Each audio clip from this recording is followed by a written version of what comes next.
Greetings from Dystopia, episode 222, Tech Tuesday on the bench. Talk about a little bit of tech today. Let's see. Raspberry Pi Zero project, thanks to my daughter. We've kind of fleshed out an idea, so I'll give you kind of the top-down overview of what the plan for the project is, and then I'll figure out the best way to accomplish it. The next week we'll actually start with the load. Should be a fairly simple project. Might involve a few editing a few text files, configuration files once you get the system installed, and whatever we choose to use as the program. But it should be relatively straightforward. So yeah, I'll talk about that when we're on the bench. Also, in a little bit, I'll show you a piece that I recorded yesterday. I told you guys I would always tell you when it's not recorded the day of. But at a viewer question, 5 favorite items in my pack.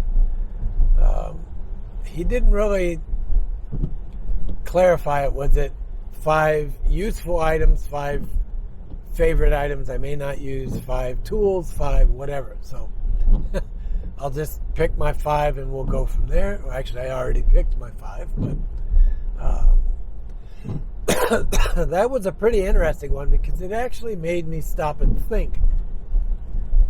Why would this be a favorite item? Why do I carry it? And etc. Viewer Jeremy sent me a sound card, the hat, for his Raspberry Pi project. He bought 2 of them. He sent me one that he's unable to get working. It turns out the model I have is slightly different than his, so he sent me the exact same model, and we'll figure that audio out coming in a couple weeks. Jeremy and I have already talked about it. I just need some time to go through it, and then I'll create a video and catch up with where he's at. Yeah, it's a bit of a snowy day, as you saw in the opener. It's melting now, sadly, but we got 1.5 inches of snow last night. And it's 39 degrees right now and raining, so it's right. We know winter's coming. It's only a matter of time. That's it. So I will turn you guys back over to the idiot on the bench, and he can talk his head off for a few minutes. So see you in a bit.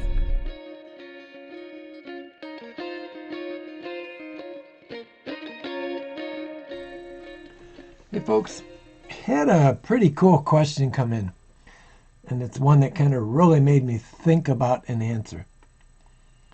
The question was, what are my 5 favorite things in my pack?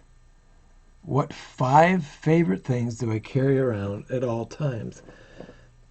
All times is kind of a misnomer because like the first thing that popped in my head when I read that was my mass drop veil. So this is just a windbreaker. It's lightly waterproof. Now they go by the name drop, but this is the veil. And again, it's just a lightweight windbreaker. I know somebody will ask. I know I've weighed this before, but I never remember. So it's 91 grams or 3.2 ounces. Always in my pack. Winter, probably not, but yeah. Other than the coldest of winter, that's always in my pack. So that's item number 1. Item number 2, that's a tough one. Probably my Dyneema double bag. This is actually a 3-pocket bag made out of Dyneema. Stupid light. So I have in here, in the sack right now are 2 tarp ridge lines, which I found gives me the most flexible, arrangement capability. But the pouch itself, oh, that's right, it also has my hero clip in it.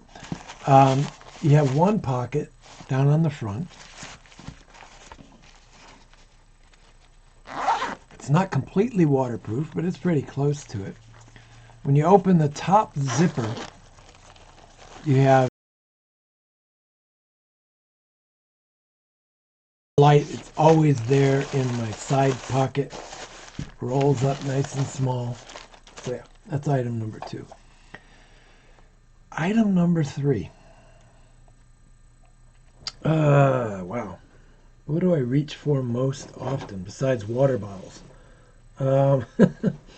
Smart water bottles, worth your weight in gold. They're light, reusable, and I know I've talked about that before, but I make a little mark on them. So new is the bottle is no mark, refilled once, mark 2, refill, mark 3. So when I make the triangle, it's time to dispose of the bottle properly. They are fully recyclable. They're light. I do carry an Nalgene from time to time, but typically I have 2 smart water bottles with me.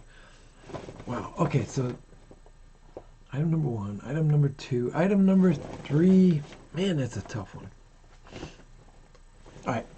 I'll do this one because you guys see it all the time. My GSI Outdoors. Oh, I thought the name was on there.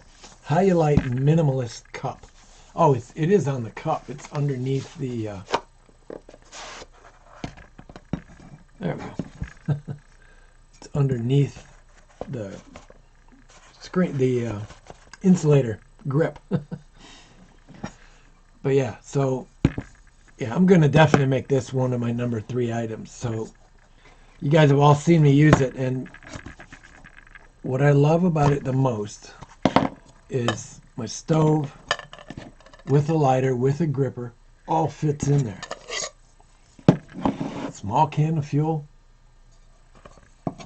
And so as I start prepping, I love the cover, because as I start getting the stove ready, when I'm out in the field, I throw, so as I'm, I'll just put it together like I would normally rig it. So the first thing is my gripper has a little magnet in it. It goes straight onto the can so that I don't lose it. And I know somebody's going to make fun of my bright pink lighter, but having dropped them in the field, that's the greatest thing in the world, is to have that really handy. One thing about the Snow Peak, I think the Snow Peak is harder to get started on the can. Okay, so gripper goes on. I do whatever I need to do to prep the stove. The cup goes on. Once I light the fire, lighter goes immediately into the cup, and so does the bag. So then, as my water boils, I grab my little gripper, take it off of there. I know this is more than one item, but I'm going to call this my kit. This kit is one item. So then, now that the stove is off, I can set it aside to cool. And then I can begin, while my coffee or my tea is steeping, whatever, then I can begin to start putting things back in their appropriate kits. So, time goes by, the coffee has cooled, or tea has cooled. I can pick it up, put it in the cup. I can then break down my stove, make sure that's closed. Still had a little bit of discharge, but that's okay. And then I can collapse it back. Stove goes back in there. I always keep these caps because I have had grit get stuck in the gas portal on top of the can and not be able to use it. So I always put the cap back on the can. Under normal circumstances, when I hit the trail after lunch, this goes into my lunch bag as a separate item so that it's all lost. Not lost, it's all contained in one area. And then when I'm done, I rinse it all out, clean it, put it back together, close the thing, back up. Everything goes inside. Is it heavy? Yeah, sure. So you saw everything that's in there. I think this is right about a pound. 14.39 ounces or 408 grams.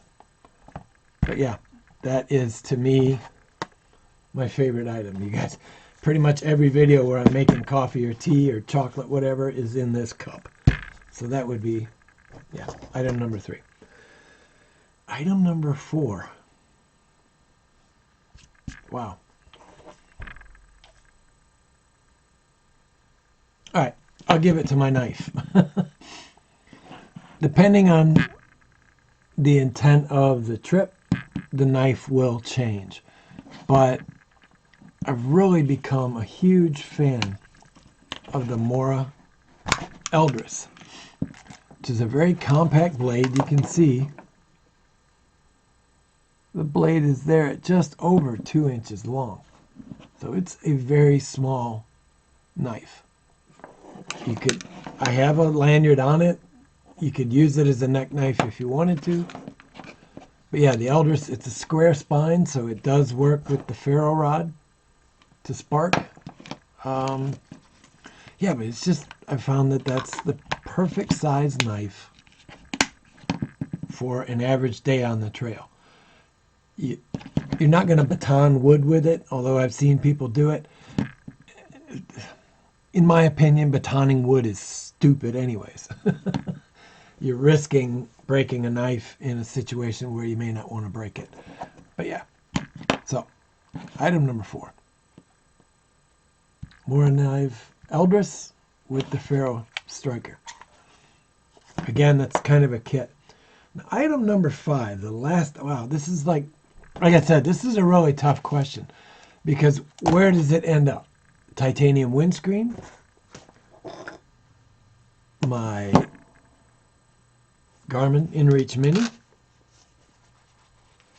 my little tiny monocular that I carry, so like half a binocular. This is usually in my chest or my shoulder pouch. I actually put it back in the case because I took it out and cleaned it. And then my shit kit. Again, that's more than one item. But yeah, for peace of mind, I'm just going to say that item number 5, my favorite, is the Garmin InReach Mini. It's only because at any time, regardless of scenario, unless I'm in a cave, I have immediate contact to the outside world via SMS through the satellite. If you're not familiar with the InReach Mini, they run on the Iridium satellite network.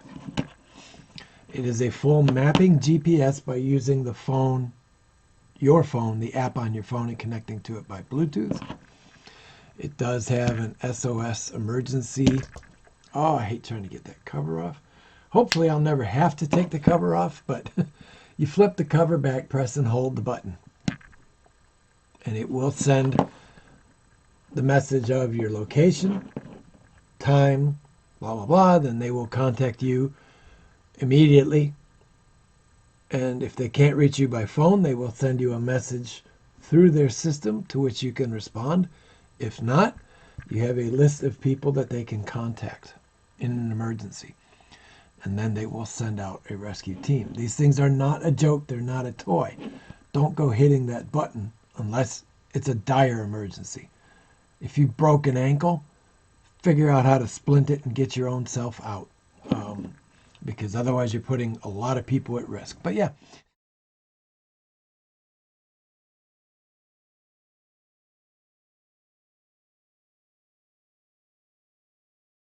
So I've had a lot of questions about Raspberry Pi stuff from previous episodes. One particular one was an episode where we built a touchscreen Raspberry Pi with a 7-inch touchscreen in the black case. I'll put the episode number down here. But the viewer, Jeremy, followed along with the build and my idea of a audio controller for home entertainment kind of stuck in his head. And he got back to it because it was also apparently featured in Magpie magazine. And he started the build and got snagged on the audio. So Jeremy sent me one of the audio cards that he bought and just told me to keep it, just to help him get it going. So appreciate that, Jeremy. And we will get back on this in a couple weeks, before Christmas for sure, and we will talk about your audio and see if we can't figure out why your audio doesn't work.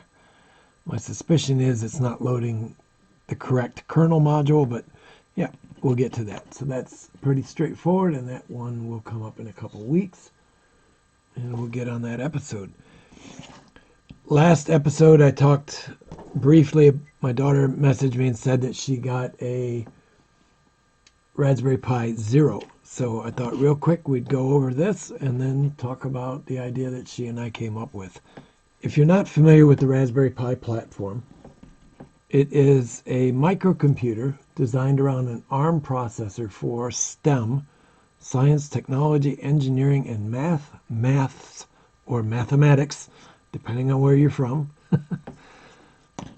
computer. So it's designed around an ARM processor, and it's designed for teaching kids programming, data acquisition, robotics, blah, blah, blah, blah, blah. The list goes on and on. They are a tinkerer's paradise, particularly because of the GPIO. The input-output capabilities of the platform are phenomenal. So you can do a lot with them. Basically, like I said, my daughter bought one, and it was trying to come up with a project that we can work on together. And I thought I would just do this project as a series of videos to, give you guys something to do, your children something to do.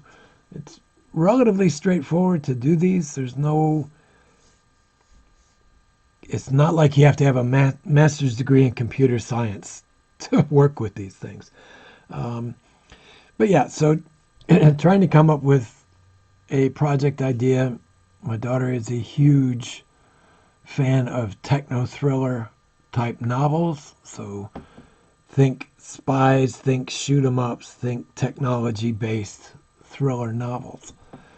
And whatever the book series was she's reading talked about the field spies, or whatever they are, having a small computer that they're able to communicate securely with HQ, So that gave me the idea, and we talked back and forth a little bit about it, different things we can do. So we figured that's a good place to start, with a handheld or a micro text-based messaging system. And that's what we're going to build on. So basically what each one of us would have, the 0W, and I will also build a host computer. I'm not quite sure yet how we're going to connect this to the internet, but we will figure this part out. We're going to figure the whole project out as we go along. But the basic concept of this is I'm going to roll back a decade or so. It's still in use, but we're going to build a store and forward messaging system using the Raspberry Pis and a third device as a server.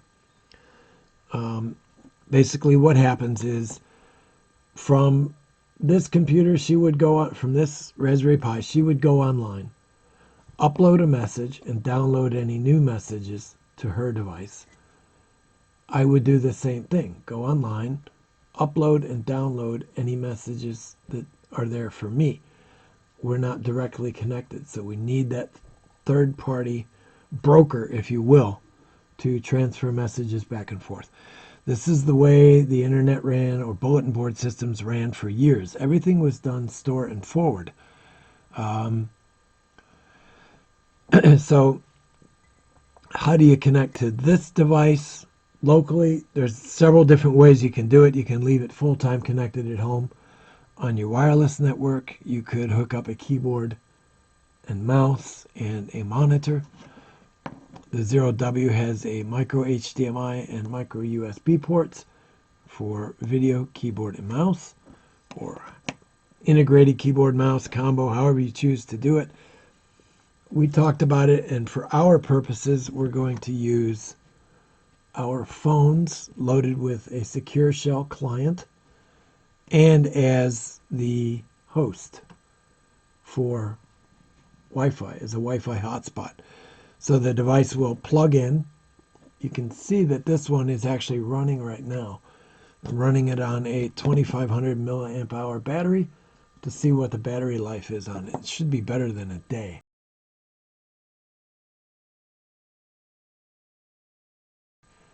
But yeah, so we will use our phones as the data connection and the input-output.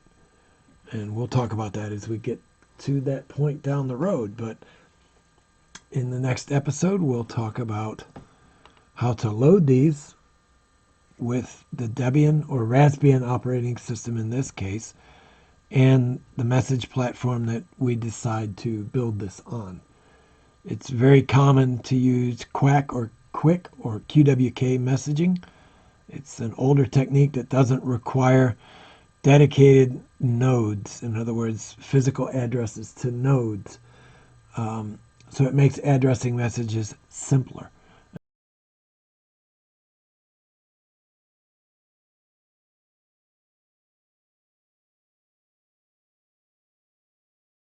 And that's the idea of why we went with that.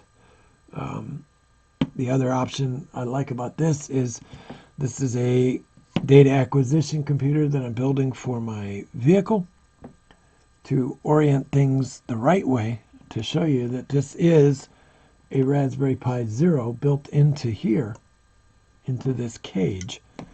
But I've added a DIN rail mount and a USB hub hat, which gives me 3 USB ports and a network port to connect to a computer in the front of the van. But yeah, so we'll be bringing in data here, and this means that once, twice, 3 times a day, whatever, I can have this computer upload its data to that host and then come online later and download that data from the host. So it's just opened up a whole list of ideas. So yeah, initially the plan is to use quick networking or QUAC networking. We may move this forward a little bit and use some type of a store and forward BBS like the ones that hams use, amateur radio operators. So that's it. We'll see you guys next week with part 2 of this. All right, folks, hopefully you got the general gist of the project. And if you're going to follow along, comment down in the description or in the comments below, and let's talk about it. I think this will be a fun project and introduce a little bit of kind of retro communications and have a little bit of fun at the same time. Yeah, so we'll do some more tech on Tech Tuesdays, but yeah, we'll get back to some camping or hiking related tech, some more stove stuff coming in the pipes, and yeah, generally just trying to have a little bit of fun. So first and foremost, to the Americans, hope you guys have a great Thanksgiving. I know it's a shitty time. There's no nice way to say it, but, you know, make the best of it. We always do, right? So one thing with Americans is resolve. All right, guys, that's it for today. Be good, be well, wear a mask, stay smart, be strong, stay mighty, and I'll see you guys on Thursday with a new video. Bye-bye, guys. Have a great Thanksgiving. See ya.